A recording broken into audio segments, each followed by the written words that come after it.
very short and sweet weekend, so it's back to work and back on the road for Car Diaries number 7, I believe. Alright, so first of all, the eagle-eyed among you may notice I have a new friend on my nose. I've called him George. I'm not sure who authorised it and how it got there, but I've got a spot on my nose the size of Ayers Rock, and it's really annoying me. So if you see it, apologies, but it's there. So I just wanted to get that disclaimer out of the way before we continue. Alright, so let's talk about some of the news I've gathered over the weekend. So first bit of topical news. Has anyone seen the Donald Trump interview with Piers Morgan? Now, wherever you are in the world, I'm sure you'll know who Donald Trump is, and Piers Morgan, he's a very big figure on the celebrity scene. But if you don't know who he is, he's a broadcaster who used to be a journalist, and he's a bit of a Marmite character. Some people hate him, some people love him, but he's okay in small doses, I think. Give him the benefit of the doubt, he's not too bad a character if you watch him in the right light. It was basically an unprecedented interview with the President of the United States. And depending which way you look at either of these characters, you will not see two bigger knobs on your screen this side of a foreign cultural movie. So you can go and watch it. It's quite an interesting watch, actually. So go and have a look and sort of make your own mind up. But I thought Piers Morgan did a really good job with the interview. What people are saying is, oh, he had his head up his arse and what have you. You know, well, that's everyone's perception, isn't it? So it's, I certainly didn't take that from it, but go and have a look and see what you think. So that's a bit of topical news for you. So moving on to tech news. So the Apple HomePod actually went on sale on Friday. There was a bit of a hoo-ha about what time it was actually going to go on sale. Kind of went on sale in the UK early afternoon. People were able to get hold of it without any problems. I did a sort of dummy pre-order just to see if they were in stock, and yes, they were. They got one in white, they got one in space grey, and it looks kind of cool. And most interestingly, I've been looking at some of the reports and sort of, first-hand reviews, if you like, from the technology press over the weekend. The general consensus is, from those that listen to it, to give it some sort of comparison. Apparently it's better than the Sonos One, which we would hope it would be. The Sonos One is £169 or thereabouts, whereas the Apple HomePod, if I can pardon, is £319 UK, $350 I believe. So it's quite expensive for what it is. I've heard that it's a lot smaller than what people were expecting it to be. Apparently it's very petite and very well made. But they're all saying about how brilliant the sound quality is, and they're saying it's very sort of neutral, so it's really good with acoustic stuff, so it can sort of pick up the plex of guitars and vocals or what have you. But when needed, it can dial up the bass, and that high excursion woofer that they've built into it really comes into play. I'd have to go and listen to one myself, because I'm not sure whether the placebo effect has kicked in with these people, and they just kind of caught up in all of the hype and thinking, oh wow, this is the best thing since sliced bread. I'd have to hear one for myself to make my own mind up.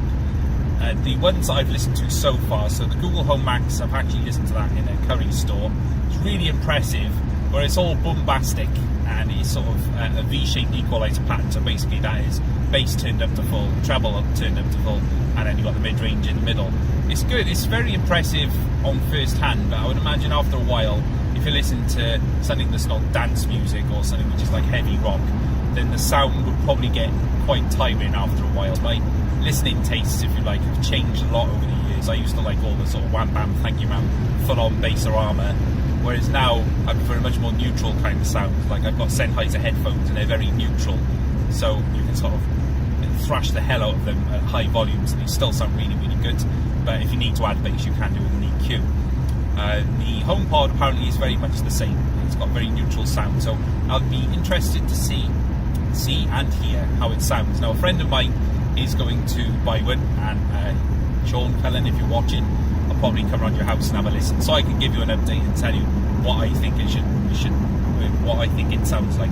I would imagine, with it being an expensive Apple product, they're all expensive. I say expensive, that's all in the eye of the beholder as far as I'm concerned. The price is all down to your own personal perception on what you're willing to pay. What's good value to one may be bad value to another, but that is the great thing about having an opinion, isn't it? So yes, I'll update you once I've heard that, but I don't imagine it's going to be disappointing, but I'll reserve judgment until I hear it for myself. Next then, I see on the news that Google is looking to make a games console. Seriously?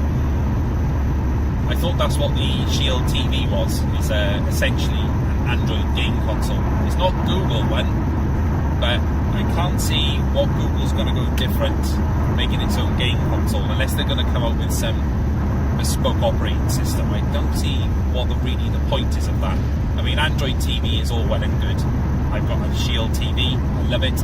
It's so versatile, it's a really, really good home streamer system, if you like. It's not just a games console, although it's made by Nvidia. It's a really, really good and versatile piece of kit, and I never thought that I would get as much use and enjoy it as much as I have, because it's a really, really awesome piece of kit. And 2 years on, it's still going and running like new. Nvidia have given it loads and loads of updates. They've supported it really well, which is more than I was expecting. So really, I can't really ask for any more than that. It's a really fantastic piece of kit. So it kind of begs the question, what's the point of Google making a games console? I mean, just baffling, isn't it? I really don't know why they've done that. Oh, again, benefit of the doubt will creep in, or wait to see what they're going to do. But with these ventures that they've done before, I mean, they had the Orb and things like that, and then they had the Android TV box. That never really took off as much as it did, although apparently it was quite capable. But I don't know, is it really worth it? Is it just kind of keeping up with the Joneses, a kind of Me Too thing? I really don't see the point. You know, there's enough PlayStations, Xboxes and Nintendo consoles in this world without another one jumping in trying to reinvent the wheel.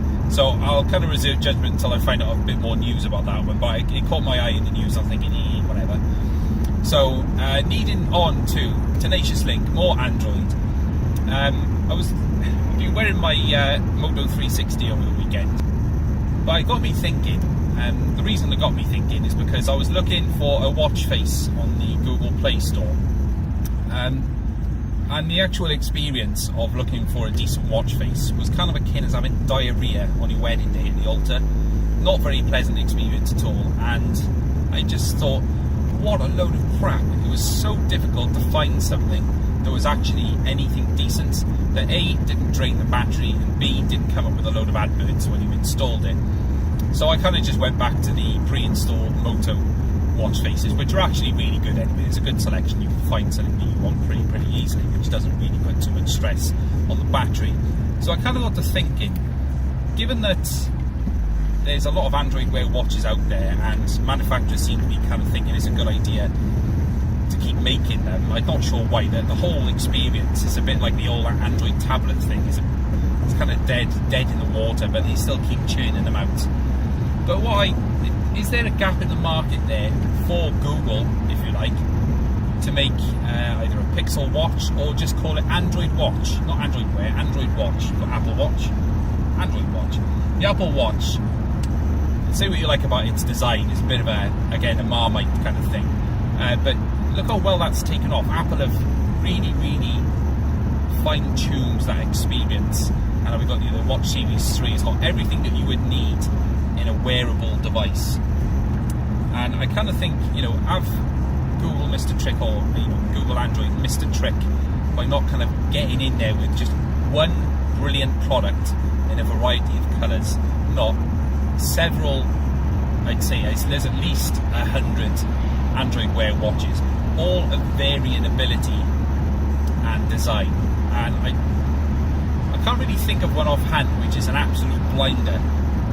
One which is like, oh wow, if I was going to get an Android Wear watch, I can't get that one tomorrow. I just can't think of one at all off the top of my head that's actually any good. So I'm not sure if the whole Android wearable thing could get enough traction to make it worthwhile. But I'm just wondering, is there a gap in the market there just for one great watch, maybe a Pixel watch or something? I'm not sure what they would call it. Pixel Time? I don't know. But yeah, could they make something like that? One really, really good polished watch which works really well out of the box and runs, obviously it would run Android Wear, but it would just run a really polished version of Android Wear, because the current one, it's just such a mess. It really, really is. It's such hard work to kind of get used to it. It's not really that intuitive, despite there's a lot too much swiping left and right and up and down and everything to actually make it easy to use all of the time. So yeah, I'm wondering if there's a gap in the market. I'll be interested to see if Google do come up with something like a Pixel Watch later on down the line. Okay, so finally, two more things.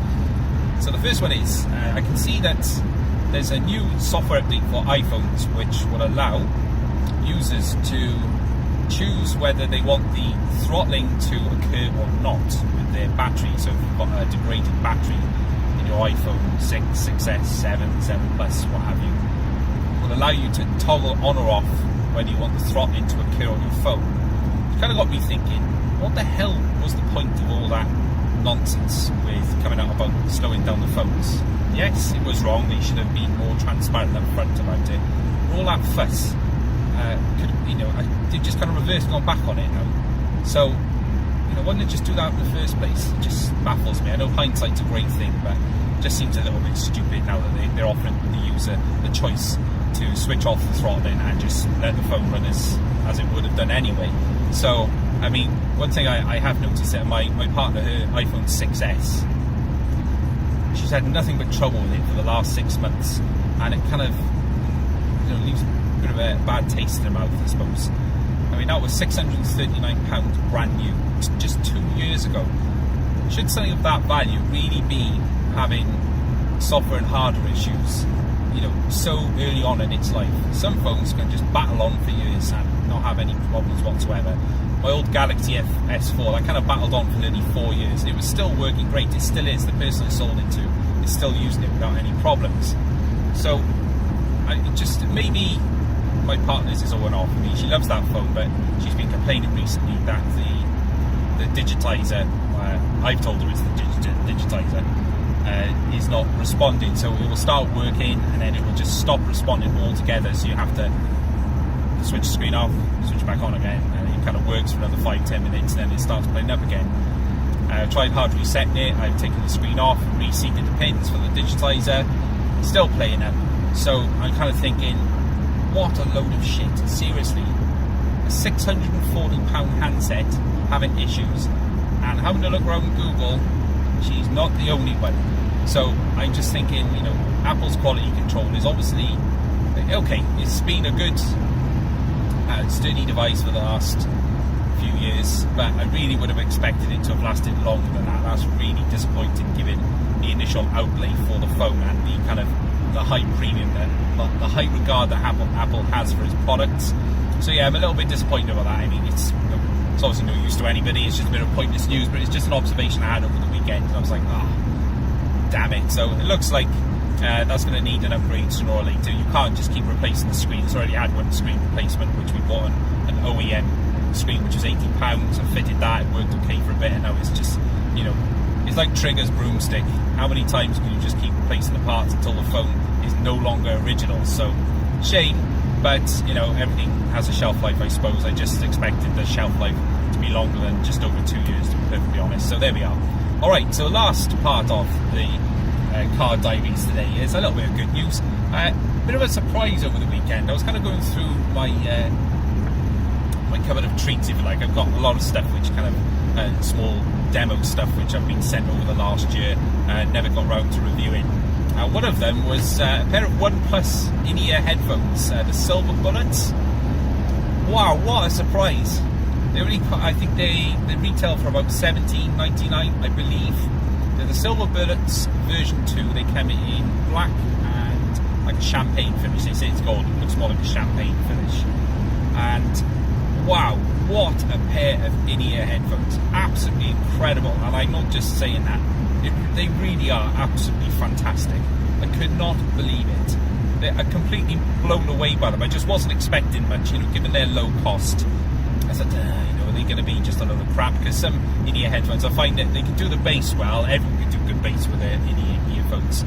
But they get the mid-range and the highs wrong. The highs tend to be very shrill, I find, with these cheap earphones. But these ones, they are absolutely mustard. They really, really are absolutely tremendous. They're good enough for me to do a review on them to help prospective buyers make that choice, because they're absolutely superb. They really, really are. And, sometimes you need a break from in-ear Bluetooth buds. I've got the Zorro Liberty Plus, and whilst they're good, the battery life is absolutely horrendous. 3 or 4 hours, you've got to stick them back in the charging case to give them a bit more juice. So, and the thing with those, you'll see in my review, which is coming up very shortly, they're one of those pair of in-ear-buds where you're never quite satisfied and happy with the overall sound. It's kind of when you get a car and you expect a lot from it, but throughout its life there's always something that kind of niggles away in the back of your mind. You think, there's just that little thing which stops you really enjoying this product, and the Solo Liberty Plus are one of those. So again, that'll be explained in my review. But then it was nice to get these really cheap and inexpensive in-ear buds, which I never expected anything from. I just kind of thought, OnePlus just putting the earphones on there, because they don't include in-box earphones. If you didn't know that, if you buy a OnePlus device, you won't get a pair of earphones in the box. So I kind of thought, they just doing this, Me Too thing. Shall we just do this just as a token gesture? But it turns out they're absolutely fantastic. I wore them all last night at work, and I just could not stop listening to them. Everything, they got really good tight bass response. It goes really low as well. They're small, they're really, really small, but they've got some really cool design touches, like flat, tangle-free cable. And when they go in your ears, they kind of rest on the top of your earlobe by here, and so they don't fall out. They've got a really nicely weighted construction. So I can't wait to review, do a proper review of them and sort of show you what they're like. They don't look anything much, but they're really nicely built, and they sound absolutely tip top. So I will post some pictures on my Instagram to show more of those with the phone itself. So yeah, that is basically it. And I've also got my review of the Anker PD 20,100 milliamp hour power bank. It's absolutely amazing. What an absolute stamina beast. So that's coming up for review shortly. So check out my Instagram page, the link is in the description, and I have some photos of that on there as well. So that is it for today. Home now. I've got about 2 minutes before I'm at the house. So thanks very much for watching. I hope you're okay on this Monday morning. Please don't forget to subscribe and like the video, and also share it if you enjoyed it. But for now, my name is Mr. West with George on my nose. Thanks for watching, and I'll catch you guys later.